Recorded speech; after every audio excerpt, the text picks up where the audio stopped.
Je m'appelle Justin Becqueré, j'ai 21 ans, je viens de Seignos, dans les Landes. J'ai toujours été très proche de l'océan, mais le surf, j'ai pas commencé de suite. Peut-être parce que mes parents ils étaient profs de surf et donc je voyais ça comme un métier plus. Donc je faisais du body surf, j'allais dans l'eau mais je surfais pas beaucoup. Et puis vers mes 8 ans je crois, aux casernes, mes amis ils ont commencé à surfer. J'ai surfé avec eux et j'ai jamais arrêté.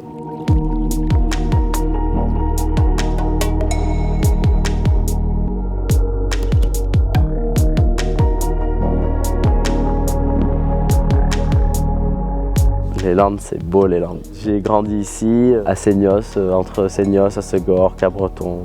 Je suis très attaché à cette région. L'été, c'est super. On s'amuse, les vagues sont petites. On donne des cours, on est sur la plage toute la journée, à l'école de surf. J'ai toujours aimé l'idée de transmettre un savoir ou même un sourire. C'est vraiment une satisfaction de voir quelqu'un se lever pour la première fois et être extatique.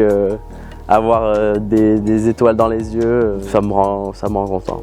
Et l'hiver, ça se transforme, il y a beaucoup moins de monde et puis il y a des sessions vraiment violentes avec des vagues très puissantes, des tubes. Je sais pas ce que je préfère l'hiver forcément. Ouais.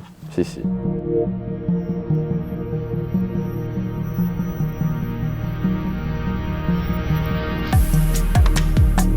J'ai beaucoup d'énergie tout le temps.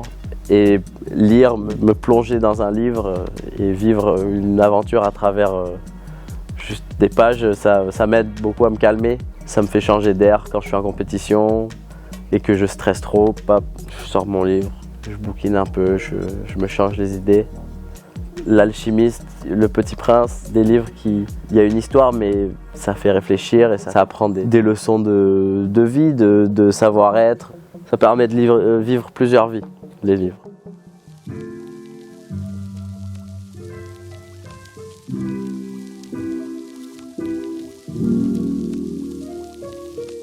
J'ai une très bonne relation avec les équipes de France. J'ai toujours adoré tous les stages, tout ce que la Fédé a pu faire pour nous en tant que juniors. Les championnats du monde ISA junior, c'est quelque chose de vraiment qui a été formateur pour moi et qui a été très important.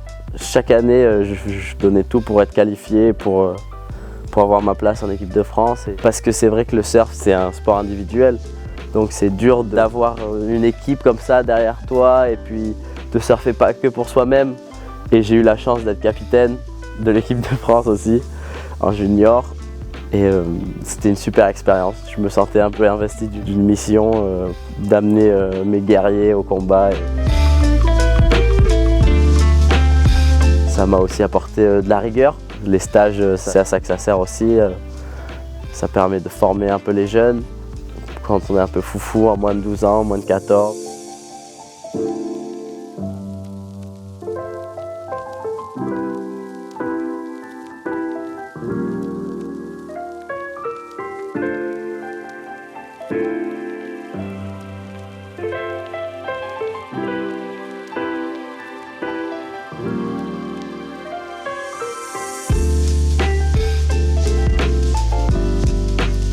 Les Jeux Olympiques, c'est le Graal en termes de compétition sportive. Tous les sportifs qui se respectent ont comme objectif d'aller aux Jeux Olympiques, sinon d'avoir une médaille bien sûr. Faire les Jeux, ce serait incroyable. Déjà, tout faire pour me qualifier en équipe de France et refaire les ISA en Open, ce serait une super expérience.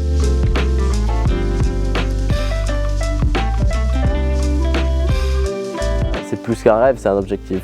Dans la notion de rêve, il y a la notion d'un peu inatteignable, intouchable, mais c'est faisable, donc c'est plus un objectif.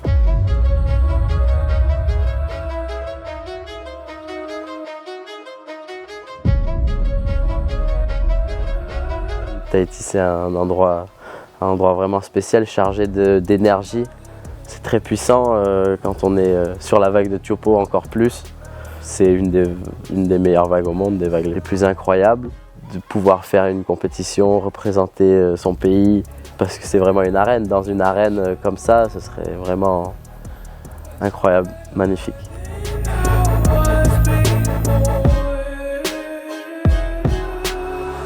Je ne sais pas si on peut vraiment être à l'aise sur cette vague. C'est une vague que j'affectionne, bien sûr. Bien sûr, elle fait peur, je pense qu'elle fait peur à tout le monde. Parce que si on n'a pas peur, c'est là où on se blesse. De toute façon, l'océan, il nous remettra toujours à notre place.